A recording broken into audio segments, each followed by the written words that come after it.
Hello students, welcome to Haldar academy online platform.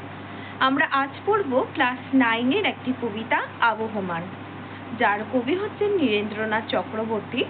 তোমাদের প্রথমেই বলে রাখি, এই কবিতার যে বিষয়বস্তু সেটা হচ্ছে আমাদের যারা স্বদেশী, যারা নিজেদের দেশে একটা সময় থাকতেন কিন্তু কর্মসূত্রে বা কোনো কাজের জন্য তাদেরকে এখন বিদেশে পাড়ি দিতে হয়েছে, অর্থাৎ প্রবাসী ভারতীয় যারা, তাদের উদ্দেশ্যে কিন্তু কবি এই যে কবিতাটি সেটি রচনা করেছেন। তাদের কর্মসূত্রে বাইরে থাকলেও এখনো ভিটেমাটির যে টান, ভিটেমাটির যে গন্ধ, যে স্মৃতিচারণা, সেটা যে কতটা তাদের কাছে এখনো বেদনাদায়ক, কারণ তারা চাইলেই সবসময় তাদের ভিটেমাটিতে আসতে পারে না। সুতরাং তাদের যে এখনো যে টানটা, সেই টানটা কিন্তু তার কবিতার মধ্যে দিয়ে ফুটিয়ে তুলেছেন। তোমাদেরকে বলে রাখি, আজকের আলোচ্য যে কবিতাটি সেটি কবিরই লেখা অন্ধকার বারান্দা, যেটা 1960 সালে প্রকাশিত হয়। সেই কাব্যগ্রন্থের 30 সংখ্যক কবিতা হচ্ছে আবহমান। আর কবি এই যে পুরো কবিতাটি সেটা কিন্তু উৎসর্গ করেছেন সন্তোষ কুমার ঘোষকে। তো আমরা প্রথমে কবির সম্পর্কে জানবো, কবি পরিচিতি হবে, তারপরে কিন্তু আমাদের যে মূল পাঠ্যাংশ, মূল যে কবিতা, সেই কবিতাতে কিন্তু আসব। তো চলো আমাদের আজকে ক্লাসটি শুরু করা যাক।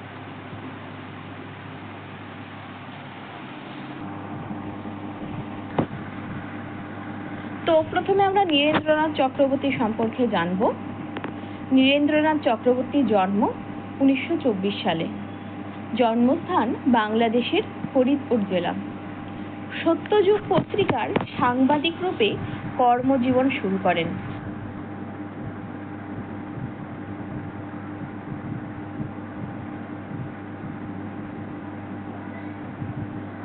পরবর্তীকালে আনন্দবাজার পত্রিকার সঙ্গে যুক্ত হন। বহুদিন তিনি আনন্দ মেলা সম্পাদনার দায়িত্ব পালন করেছেন। বাংলা কবিতার জগতে কবি নীরেন্দ্রনাথ চক্রবর্তী অত্যন্ত জনপ্রিয় একটি নাম। তার কাব্যগ্রন্থগুলির মধ্যে রয়েছে নীল নির্জন,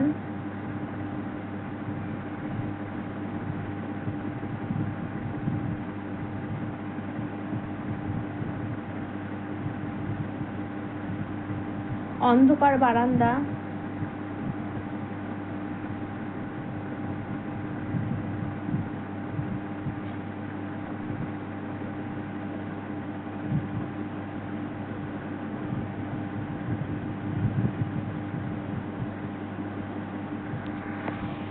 কলকাতার যিশু প্রভৃতি।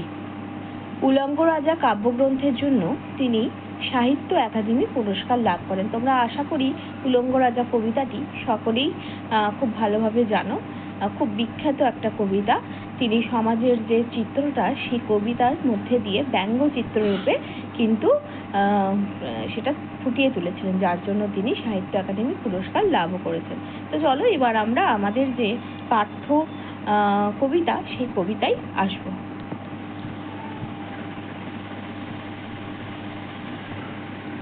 তোমাদেরকে আমি প্রথমেই বলবো, এই যে আবহমান, আবহমান শব্দের অর্থ কি? আবহমান শব্দের অর্থ হচ্ছে চিরকালীন।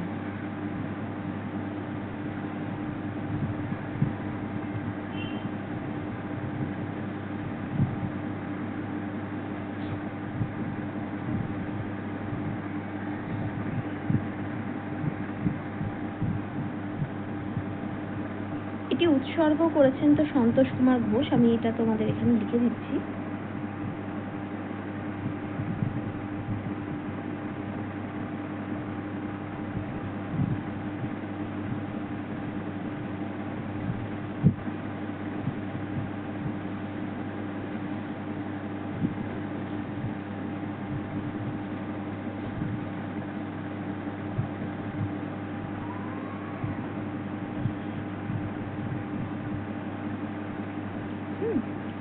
আর এটার আরো একটা অর্থ হয় হচ্ছে ক্রমে ক্রমে,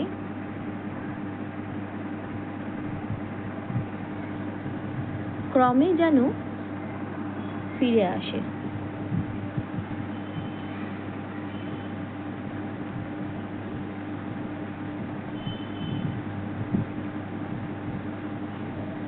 তার এই নামকরণটা একদম যথাযথ, কারণ চেষ্টা করেও কিন্তু বিদেশে গেলেও তারা স্বদেশ ভূমির কথা ভুলতে পারে না, যেটা চিরকালীন তাদের মানে আপন ভূমি, চিরকালীনই তাদের বারবার ক্রমে ক্রমে কিন্তু ফিরে আসে, যে স্মৃতিচারণাটা হয় সেটা। মূলত এই কবিতায় খুবই মাতৃভূমির যে মানে যে সমস্ত মানুষরা বিদেশে পাড়ি দিয়েছে মাতৃভূমিকে ছেড়ে, তাদের স্মৃতি তাড়িত স্বভূমিতে, নিজের ভূমিতে যাওয়ার আসার অন্তহীন মানস যাত্রার কথা ব্যাখ্যা করেছেন। তো চলো প্রথমেই আমরা প্রথম স্তবকটা বলবো। প্রথম যে স্তবকটা, সেখানে পাঠক সমাজকে সে ফিরে যেতে বলছেন। চলো প্রথমেই আমি তোমাদেরকে পড়াই। যা গিয়ে ওই উঠোনে তোর দাঁড়া। প্রথমেই কবি কিন্তু সম্বোধন করছেন কি, যে যা, ওইখানে গিয়ে যা। এটা যেখানে যাওয়ার কথা বলছে সেটা হচ্ছে জন্মস্থান, যেখানে তার জন্মস্থান ছিল সেই জন্মস্থানের কথা বলছে, যে তোর ওই জন্মস্থানে যে উঠোনটা, উঠোন আমাদের এখনকার বাড়িঘরে প্রায় কম দেখা যায়। বিশেষ করে তোমরা গ্রাম্য পরিবেশে যদি যাও, দেখবে ওখানে এখনো উঠোন, বারান্দা এই সমস্ত কিছুর কিন্তু চল আছে। ফ্ল্যাট বাড়িতে তোমরা উঠোন দেখতে পাবে না, বারান্দা থাকবে কিন্তু উঠোন কখনোই থাকবে না। উঠোন হচ্ছে বাড়ির মধ্যে একটা অংশ, যেটাতে ছাদ খোলা থাকে, কোনো রকম বাঁধানো কিছু থাকে না। তো বলছে তাই, যে যা ওই উঠানে তোর দাঁড়া, অর্থাৎ তোর যে উঠোন, যে উঠোনে তোর এত স্মৃতি আছে, সেই স্মৃতিচিহ্ন, সেই প্রতীক, জন্মস্থানের প্রতীকের ওখানে গিয়ে যারা লাউ মাচাটার পাশে, অর্থাৎ গ্রামের পরিবেশে উঠোনে কিন্তু একটা সাইডে প্রায় বেশিরভাগ জায়গায় আমরা দেখতে পাবো গ্রামের বাড়িতে লাউ মাচার কিন্তু করা থাকে। লাউ হচ্ছে আমরা জানি গাছ, এবং লাউটাকে কি হয়, মাচার সাহায্যে, যেহেতু লাউ গাছটা তো হচ্ছে মানে ভর দিয়ে হয়, লতানো গাছ, তাই মাচার সাহায্যে সেটা উপরে তোলা হয়। তাই ওই মাচা উঠোনের একটা কোণাতে রাখা আছে। তাই বলছে ওই যে লাউ মাচাটা আছে উঠোনের পাশে, ওইখানে গিয়ে কিন্তু কবি দাঁড়াতে বলছেন। ছোট্ট একটা ফুল দুলছে, ফুল সন্ধ্যার বাতাসে। বলছে সেই ছোট্ট একটা ফুল যেন দুলেই যাচ্ছে, সেই ফুলটা যেন সন্ধ্যার যে বাতাস, সন্ধ্যায় দেখবে একটা কোমল একটা স্নিগ্ধ বাতাস বয়, সেই বাতাসে কিন্তু সেই ফুলটা দুলেই যাচ্ছে। অর্থাৎ কবি প্রথম যে স্তবক, সেখানে পাঠক সমাজকে কিন্তু ফিরে যেতে বলছে সেই গ্রামের পরিবেশে, সে ফেলে আসা গ্রামীণ জীবনকে, যেটা তাকে মানে বাংলার যে গ্রামীণ পরিবেশ, সেই বাংলার গ্রামীণ পরিবেশে অপূর্ব এক মাধুর্য আছে, যেটা তাকে বারবার টানে। সেই জায়গায় কিন্তু কবি ফিরে যেতে বলছেন, এবং ফেলে আসা যে অতীত, সেই অতীতের মুহূর্তগুলো বারবার স্মৃতিচারণ করতে চাইছেন। তারপরে দেখো বলছে, কে এইখানে এসেছিল অনেক বছর আগে, কে এইখানে ঘর বেঁধেছে নিবিড় অনুরাগে। বলছে এইখানে কে এসেছিল অনেক বছর আগে, কে এখানে এসেছিল, অর্থাৎ বারবার সম্বোধন করছেন যে এখানে কে এসেছিল, ওখানে যাওয়ার যে কথা ছিল, মানে যেখানে সে ছিল সেখানে কে এসেছিল, এবং কে এখানে ঘর বেঁধেছিল নিবিড় অনুরাগে। নিবিড় বলতে খুব গভীর, এবং অনুরাগ মানে প্রেম বশত বা স্নেহ সংস্পর্শে, অত্যন্ত ভালোবাসা গভীরতার সাথে যে ঘর বেঁধেছিল এইখানে। কে এইখানে হারিয়ে গিয়েও আবার ফিরে আসে। এই লাইনটা ধরে খুব প্রশ্ন আসে, ভীষণ ইম্পর্টেন্ট একটা লাইন। কে এইখানে গিয়েও আবার ফিরে আসে। বেশিরভাগ ক্ষেত্রে 2 নম্বরের প্রশ্ন তো আসেই, এবং তোমাদের 3 নম্বরের প্রশ্ন আসে যে পংক্তিটির তাৎপর্য বিশ্লেষণ করো। তো তখন তোমাদেরকে বলতে হবে যে নীরেন্দ্রনাথ চক্রবর্তীর অন্ধকার বারান্দা নামক কাব্যগ্রন্থের অন্তর্গত আবহমান কবিতা থেকে এই উদ্ধৃতাংশটি বা এই অংশটি গৃহীত হয়েছে। কবিতায় যে মানুষ একদিন গভীর অনুরাগ দিয়ে গ্রাম্য সভ্যতা বা গ্রামের যে সভ্যতা সেটা গড়ে তুলেছিল, সেই মানুষই নগর সভ্যতার বিকাশের সঙ্গে স্বাচ্ছন্দ্যে আর সমৃদ্ধির টানে গ্রাম ছেড়ে শহরে গিয়ে বাসা বেঁধেছে। কিন্তু শহর জীবনের ঐশ্বর্য আর সমৃদ্ধি দিলেও মানুষকে শান্তি দিতে পারেনি। তাই গ্রাম থেকে হারিয়ে যাওয়া মানুষ আবার শান্তির খোঁজে মানুষ ফিরে আসে।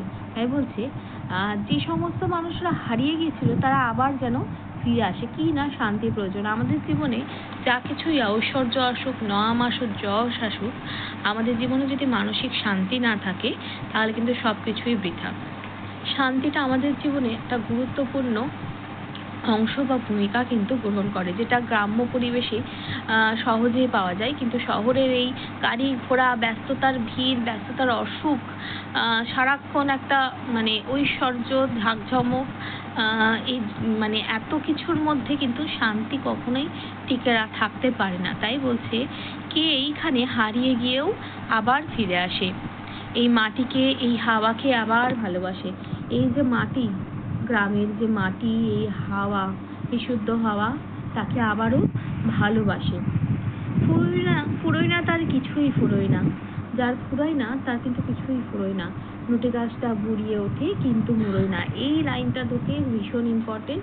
এই নোটে গাছটা বলতে কিন্তু আমাদের কথাই বুঝিয়েছেন যে একটা মানুষের কর্মসূত্রে বাইরে গেলেও তার যে টান যে কোনো ইয়ের প্রতি, নিজের মানে গ্রামের জীবনের প্রতি বা নিজের স্বভূমির প্রতি, সেটা কিন্তু এখানে বুঝিয়েছেন। এখান থেকে 5 নম্বরে 3 নম্বর প্রশ্ন আসে। তো এই লাইনটার ব্যাখ্যা করতে বলে, তখন তোমরা বলবে যে আলোচ্য অংশটি কবি নীরেন্দ্রনাথ চক্রবর্তীর লেখা আবহমান কবিতা থেকে গৃহীত। জল, হাওয়া, মাটি শাশ্বতকালের চিরন্তন। প্রকৃতির এই সব উপাদান ফুরোয় না।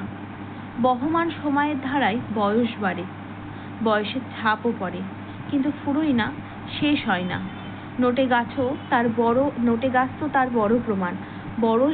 বয়স বাড়ায় সে বুড়িয়ে যায়, অর্থাৎ বুড়ো হয়ে যায়, কিন্তু সে কিন্তু মুড়োয় না। বয়সের ছাপ তার শরীরে স্পষ্ট দেখা যায়, কিন্তু সে ছিন্নমূল হয়ে মৃত্যুর কোলে কিন্তু ঢলে পড়ে না। তাই নোটে গাছটার সঙ্গে কিন্তু আমাদের মানুষ জীবনের তুলনা করেছেন।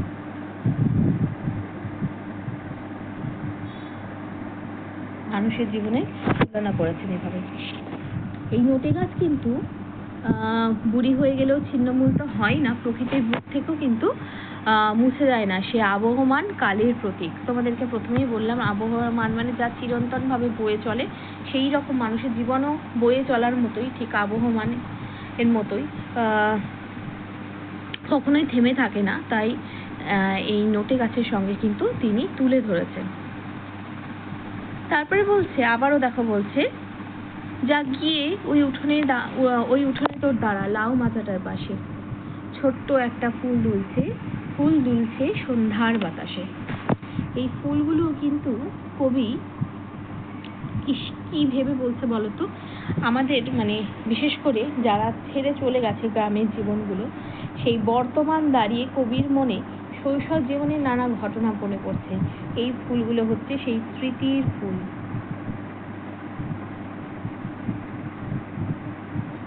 স্মৃতি বিজড়িত ফুল।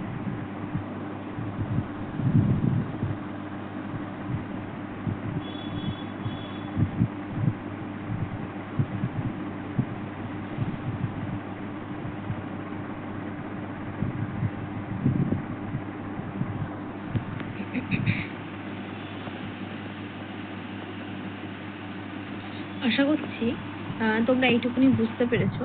এখান থেকে ছোট ছোট প্রশ্ন আসে, যেমন আবহমান কবিতাটি কোন কাব্যগ্রন্থ থেকে নেওয়া, সারাটা দিন আপন মনে কিসের গন্ধ, এই কবিতায় কবি কার পাশে গিয়ে দাঁড়াতে বলেছেন, যে লাউ মাচাটার পাশে, এইটা শর্ট কোশ্চেনে আসে। কবি নীরেন্দ্রনাথ চক্রবর্তীর অনবদ্য সৃষ্টি কোন কাব্যগ্রন্থ, তখন তোমাদেরকে যেটা বললাম রঙ্গরাজা, এটা লিখতে হবে। কবির মতে কোন গাছ বুড়িয়ে গেলেও শেষ পর্যন্ত মুড়োয় না, তখন বলতে হবে নোটে গাছ।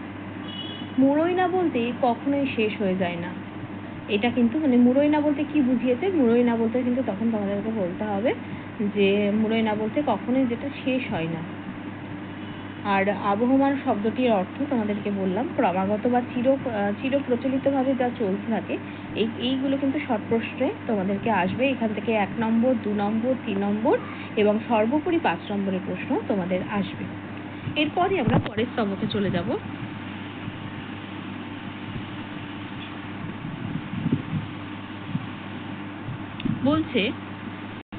তারপরে বলছে ফুরোয় না তার যাওয়া, ফুরোয় না তার আশা।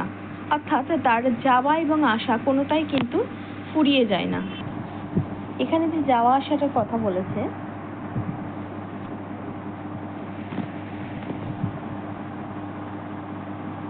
এটা শৈশব।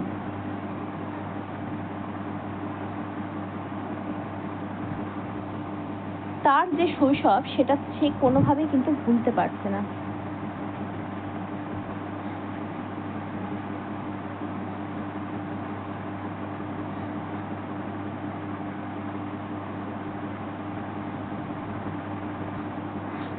এবং তার জন্যই কিন্তু ফুরোয় না এই শব্দটা ব্যবহার করেছি। ফুরোয় না বলেই বারবার কিন্তু ফিরে আসে। তার নিজের ভিটেমাটির প্রতি যে টান, সেই টানটা কিন্তু কোনোভাবেই সে ভুলতে পারছে না। বারবার কিন্তু সে তার শৈশবকেই মনে পড়ছে, যেটা তার মনে একটা গভীর ছাপ ফেলেছে। তোমরা দেখবে আমরা যতই বড় হই না কেন, আমাদের যদি খুব ভালো মেমোরি বা খুব ভালো স্মৃতিচারণ করতে বলা হয়, তাহলে আমরা বড় বয়সের আমাদের মেমোরির থেকেও আমাদের সেই ছেলেবেলাটার যে সুন্দর সুন্দর স্মৃতি আছে, একসাথে থাকা, খাওয়া, ঘুরতে যাওয়া, কোনো একটা জায়গায় বেরোনো, প্রকৃতির সঙ্গে মিশে যাওয়া, কোনো একটা জায়গায়, কোনো একটা গ্রামে যাওয়া, এই যে স্মৃতিচারণ, এইটাই কিন্তু আমাদের কাছে সারা জীবনের মানে একটা প্রতীক হয়ে দাঁড়ায়। মানে আমরা বড় বয়সে হয়তো তার থেকে অনেক বেশি জায়গায় ঘুরছি ফিরছি, কিন্তু ছোটবেলার যে স্মৃতিগুলো থাকে সেটা কিন্তু আমাদের কাছে এখনো পর্যন্ত অমূল্য। মানে আমরা স্মৃতিচারণ আমাদের খুব গভীরভাবে চিন্তা ভাবনা যদি করি যে খুব সুন্দর স্মৃতি আছে, তাহলে আমরা সেই ছেলেবেলায় কিন্তু ফিরে যাব। ছেলেবেলায় গিয়েই আমাদের যে সুন্দর সুন্দর মেমোরিগুলো আছে সেইগুলোই কিন্তু বলি। তো কবিও ঠিক তাই বলছেন যে যতই আমরা যত বড়ই হই বা যত কিছুই দূরে চলে যাই, কিন্তু আমাদের যে ছেলেবেলার স্মৃতি আছে সেই স্মৃতিগুলো প্রত্যেকটা জায়গায় যেন গাঁথা, সেখান থেকে যেন কোনোভাবে বেরোনো যায় না। সেটা আমাদেরকে বারবার যেন বয়ে নিয়ে যাচ্ছে, কোনোভাবেই আমি সেখান থেকে বেরোতে পারছি না। প্রত্যেকটা জিনিস, প্রত্যেকটা মানে স্মৃতি আমাকে একটা অদ্ভুত ছাপ ফেলে রাখছে, যেখান থেকে আসা যাওয়া কোনোভাবেই সম্ভব হচ্ছে না। তারপরে বলছে ফুরোয় না সেই এক বুয়েটার দুরন্ত পিপাসা। এখান থেকে ভীষণ ইম্পর্টেন্ট একটা লাইন, দুরন্ত পিপাসা। দুরন্ত পিপাসা বলতে প্রকৃতি ও গ্রাম জীবনের প্রতি ফিরে আসার প্রবল যে আকর্ষণ, সেই আকর্ষণের কথাই কিন্তু বুঝিয়েছেন। এইখান থেকে প্রশ্ন আসে যে কোন পিপাসাকে কেন দুরন্ত, কোন পিপাসাকে এখানে বোঝানো হয়েছে এবং কেন সেটি দুরন্ত। পুরোপুরি 5 নম্বরের একটা প্রশ্ন আসে। তোমরা তখন বলবে নীরেন্দ্রনাথ চক্রবর্তীর অন্ধকার বারান্দা নামক কাব্যগ্রন্থের অন্তর্গত আবহমান কবিতা থেকে এই উদ্ধৃতাংশটি গৃহীত।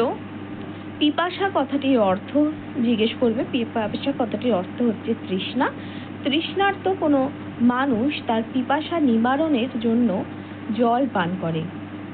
এই কবিতা অনুযায়ী পিপাসা বলতে বোঝানো হয়েছে জন্মভূমির প্রতি টান, যা মানুষের কাছে অমোঘ।